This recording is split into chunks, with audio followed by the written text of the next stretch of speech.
Silver Soomre, olen tõepoolest seotud olnud telekommunikatsiooni valdkonnaga pikki aastaid. Omal ajal olen alustanud ärianalüüsi osakonna juhatajana.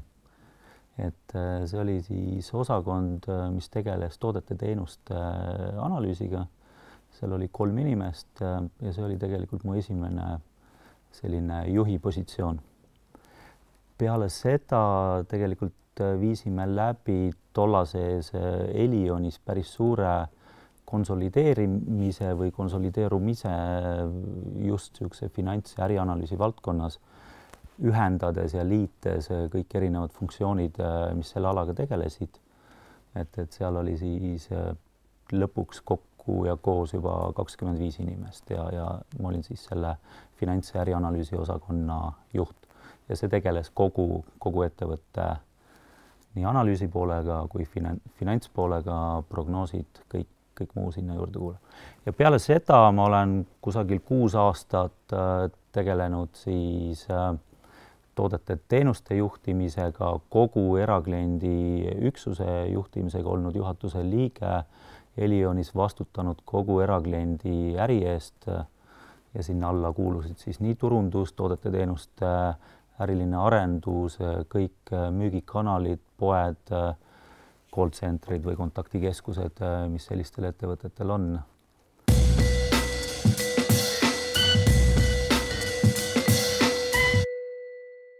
No mina oma kogemuse pealt ütleks, et juhi töös kõige mõnusam pool on see, kui tulemused ära tulevad. Kui sa õnnestud sa õnnestud koos oma tiimiga, kas see on siis äriline tulem või millegi ära tegemine või mingi ülesande lahendamine, olenevalt, mis see task on olnud või mis see positsioon sul on, aga üldiselt selline edutunne ja see üldiselt tähendab millegi ära tegemist, et see on väga hea tunne. Kui rääkida sellest, et mis on need rasked kohad või kus see leib võib-olla natukene mõrudam on, et millega juhid peavad arvestama, on see, et nad vastutavad tegelikult terviku eest. Ja seda inimlikul tasandil on tihti päris keeruline teha, et kõrval ja ka päris kaugel võib olla keegi Jüri või Mari, kes teeb midagi, ta on teinud võib-olla mõne vea ja sina juhina inimesena vastutad, sa vastutad terve selle valdkonna eest, sa vastutad oma inimeste eest.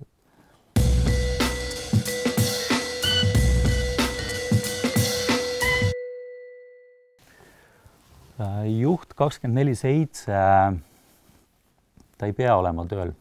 Mis juhtidega minu hinnang nüüd olukorrale on juhtunud, et viimaste aastate tendentsid on selgelt, et puhatakse, hoitakse võib-olla isegi rohkem kinni nii-öelda tööaegadest.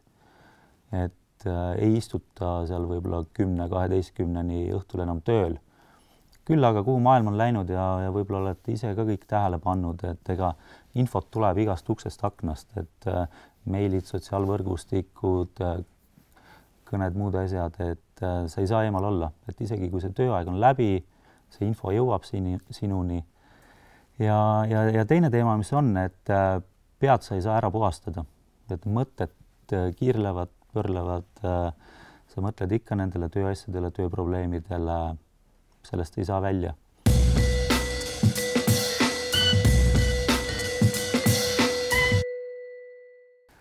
Mõeldes, milline võiks olla hea juht, mina ütleks, et esimene asi on eneseanalüüs, võime aru saada endast, ümbritsevast, analüüsida enda käitumist ja tegelikult seeläbi olla võimeline lahti mõtestama või aru saama ka teistest inimestest.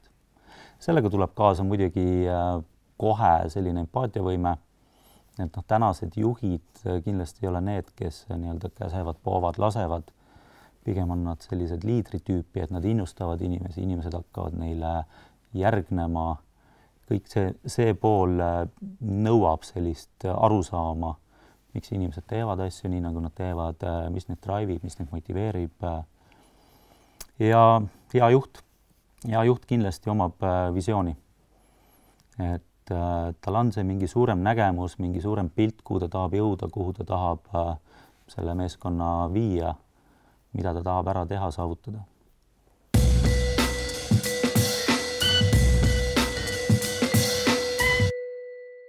Kas juhiks sünnitakse? Ma vastaks, et ei.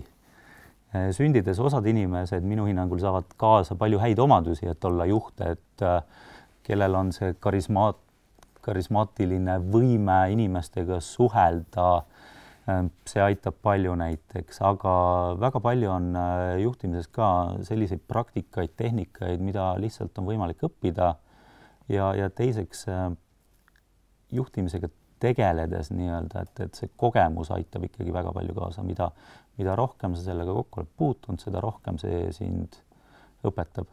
Aga koolid, üks asi, pluss huvi teema vastu, ise juurde õppimine, see aitab tänapäeval hästi palju. Internet on suure lai, seal on väga palju olemas.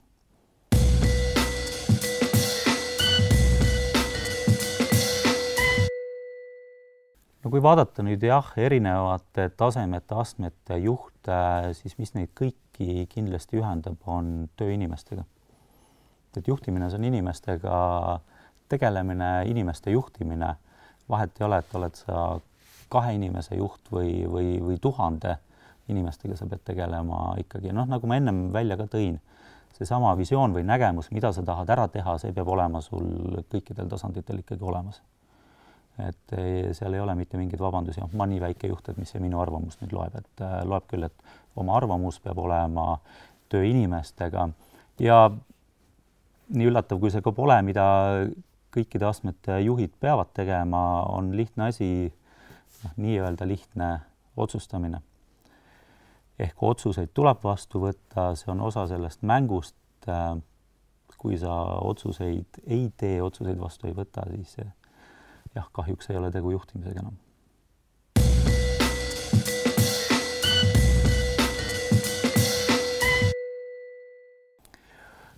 Säästlikkus ja efektiivsus. Minul seonduvad need natukene teiste sõnapaaridega, et efektiivsus kõlab ka sellise väga korporatiivlähenemisena, et tavaliselt pannakse sinna taha võrdusmärke, et efektiivsus tähendab madalamad kulud. Ma tooks mängu sõna nutikus, et kuidas teha asju niimoodi, et kõik osapooled on rahul. Mis on ettevõtte jaoks tavapärane dilemma on see, et töötajad tahavad võimalikult kõrget palka, omanikud tahavad kõrget kasumit ja tarbijad, kliendid tahavad võimalikult madala hinnaga toodet-teenust. Ehk kuidas balansseerida see kolmnurk nüüd ära niimoodi, et kõik on rahul, see nõuabki seda nutikust ja see nutikus, täna räägitakse hästi palju erinevatest ärimudelitest, et tõepoolest, et kuidas välja mõelda selline ärimudel, et sul on kulud madalal, tootel on võimalikult palju väärtust klientidele, et sa saad selle toote eest kõrge hinna, et see on see võtmekoht minu jaoks, et lihtsalt efektiivistada või väga säästlikult läbi ajada, et tänapäeva maailmas sellega enam edu ei saavuta, et sul peab olema nii-öelda kõrgväärtusega toode-teenus ka.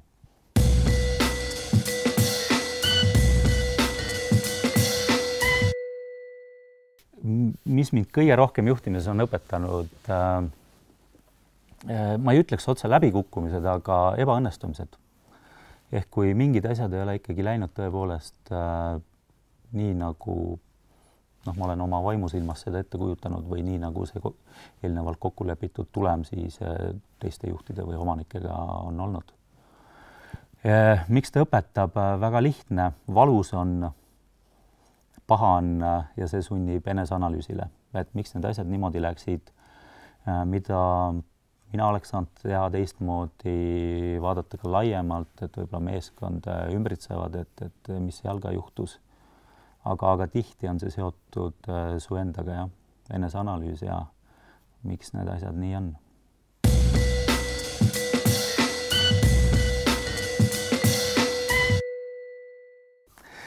Ma pean kohe ütlema, et ma tippjuhte 50 aastat tagasi ei tea. Nii kaua ei ole juhtimis olnud, et ma võin võrrelda, ütleme selline 20 aastat tagasi ja natuke sellest, mis mu taju on, et ütleme, et seal tõepoolest, et suurusjärk 50 aastat tagasi minu jaoks suurim erinevus on autoritaarsuse vähenemine juhtimises. Et mis aastakümnetega on muutunud, on see, et juht ei ole enam see tark taevas, kes ütleb, et asjad käivad nii või naa ja nii tuleb teha, vaid tänapäeval on kogu juhtimine läinud oluliselt demokraatlikumaks, kogu tiimi inimeste kaasatus on kõrgem, räägitakse nendega palju asju läbi, arutatakse, võetakse neid ideid. Ehk juht oli võib-olla rohkem üksi pool sajandit tagasi autoritaarsem, ütles, et teeme nii või teeme naa. Täna on see kindlasti palju rohkem meeskonnatöö.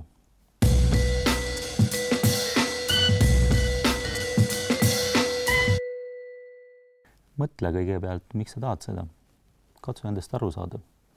Et kui su esimene vastus on raha ja kolmas kord vastad ka raha, et siis on midagi natukene valesti. Et leia see valdkond, leia see ala, mis sulle päriselt ka meeldib, et mis sul silma särama paneb ja kui sa suudad juhtimist koos selle teemaga ühildada ja seda koos teha, et siis ma arvan, et on täitsa selline väga-väga kõrge tõenäosus, et sust saab hea juht ja üleüldse edukas inimene.